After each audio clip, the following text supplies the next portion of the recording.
Everybody with a little thinking ability is well aware that Trump, in both of his terms in office, has had an awful time with the Republican Congress. Everyone knows that they're routine backstabbers. They've been disappointing everybody for decades. Problem is, once they get in there and they get the power that they promised to use, they kind of abandon the base. 2 years later, they lose Congress. They do this all the time. I mean, it's a pattern with them. But Trump has scored a major victory, and it is with the help of Speaker Johnson. You need to know how this worked because it was beautiful. I don't like Speaker Johnson, but you got to give credit where credit is due because this time this really mattered, and he stepped up and gave Trump the win he needed. And Johnson was the only person in place to do it. What we're talking about is the War Powers Act of 1973 and Trump's action over there in Iran. Everybody knows, everyone who pays attention knows that a president can only act under the War Powers Act. He can only act in aggression for 60 days. Now, a lot of the things they do, they'll run over and bomb a country. Obama did it, but a couple of dozen times. He'd have little attacks that he would carry out here and there. Bill Clinton did it when he had to cover up that Paula Jones scandal. He went over and bombed that pill factory over in Sudan, said he was starting a war on terror. Then nothing else ever happened again. He said it was a chemical weapons plant. It was a pill factory. Medicines. It was one of the few good things they were doing over there. But the point is, presidents need to have the power to act quickly. And Congress takes a long time because everything has to be debated as it should be. So the president gets 60 days where he can act. Well, the problem now, we were running out of time because February 28th was the day that they started this Iranian conflict. 60 days. That is all Trump had to get the job completed, and we knew it couldn't be completed. He was talking 2 weeks, 4 weeks. Everyone who thinks knows that that was absurd, but he knew that too. But you got to remember, he's not just talking to us when he talks about these wars. He's talking to the whole world. That means the enemies. That means China. You got to forget what he says and just concentrate on what he does and what happens.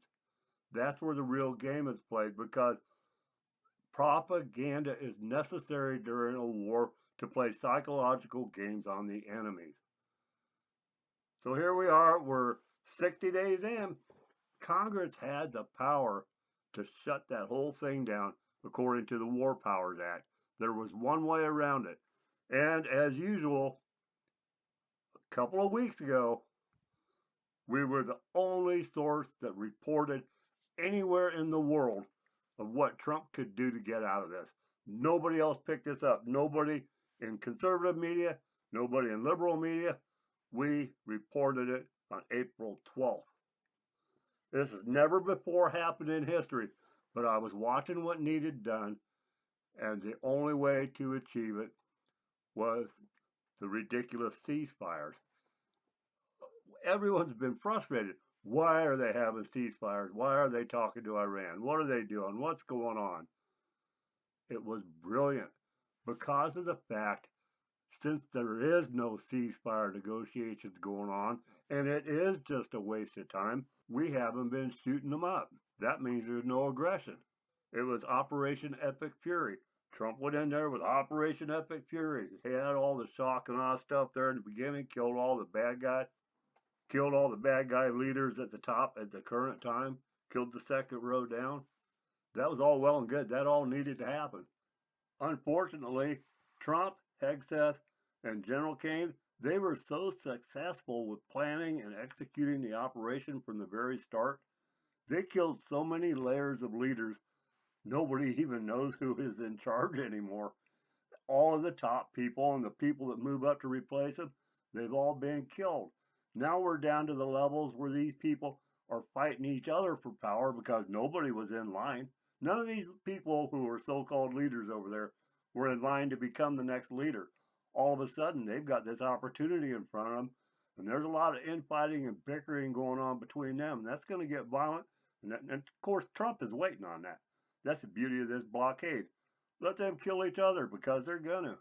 They're already starting. And as for this, what's his name? Mojtaba Khomeini, or whatever the hell the name of this guy is, the son of the Ayatollah, this new Ayatollah. Hell, we don't even know if that guy's really alive. Once in a while, someone will carry a piece of paper out to a podium and read it, and they say it's from him. We don't know if that guy got his head blown off, if he got some damage on a leg. That guy could very well be dead. He has not been seen in public. There is no proof that he is alive. Personally, I'm not going to believe he's alive until I see it, because I think the people around him are pretending he's still alive, so the power is still centered on them. But over there, nobody's buying it, because now all these scrappy little regional leaders are all trying to be the big dog that steps up and becomes the next big kingpin over there. I want to take a minute real quick. I don't know if you're new to this channel, if you're familiar with us, if you're already a member, subscribe. I hope you will subscribe, because we were asked to do this because of the fact that I've got the longest history of documented, accurate political analysis and predictions that is exceeded by nobody else. We have the best record of any source out there. This proves it again. This whole video, this proves it again. We predicted this on the 12th. Trump didn't do it till the end of the month. No one else ever reported it. We've got time after time after time we do this, but all of my other avenues, all my other venues, they're all shut down now because it takes so much time and work to produce this YouTube stuff. It's a learning curve. We're a new channel. The logarithms haven't found us yet. One of the problems we have with growth is everyone focuses on whatever major media is telling them. When you try to tell people something that major media isn't talking about yet, they don't listen because major media hasn't told them. Then they say they don't listen to major media.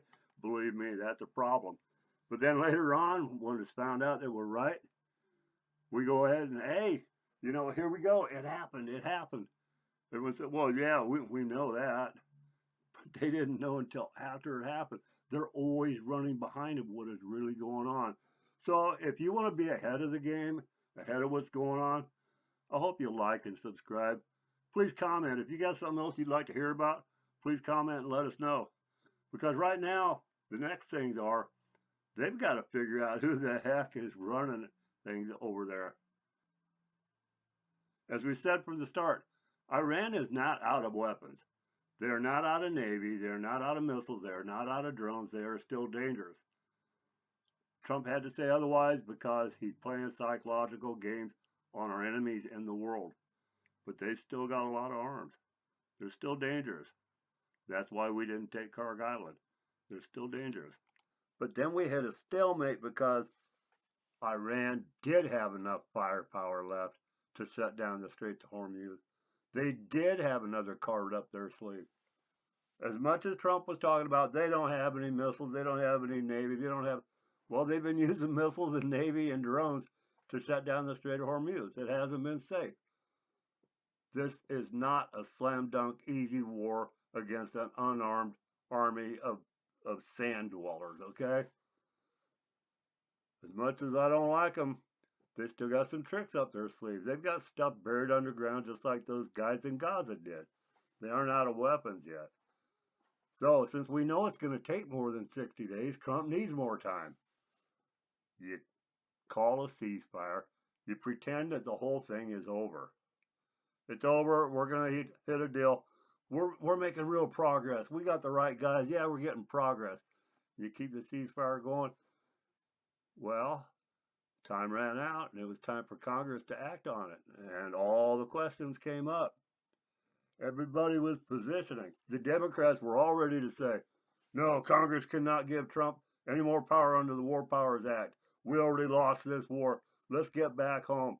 Because they want Iran to win anyway, because the Democrats are sided with the enemy, you know, the globalists, China and all that. The Democrats were never rooting for us in the first place. They're the ones that helped build Iran. But we can't trust the Republican Congress. Trump knew he couldn't trust the Republican Congress. I mean, look, he can't even get the SAVE Act through. He couldn't get the Republican Congress to reopen government last fall when they had the record-setting shutdown. That was a Republican Congress that stayed shut down. He has not been able to get them to pass the funding for the Department of Homeland Security and ICE. The Republican Congress is not serving voters. They're not backing Trump. They're doing everything to empower the Democrats. And Trump knew that in this Iran thing, they were going to drag it out. They were going to interfere with the war. They were going to empower Iran. The only way out of it is what I reported a couple of weeks ago.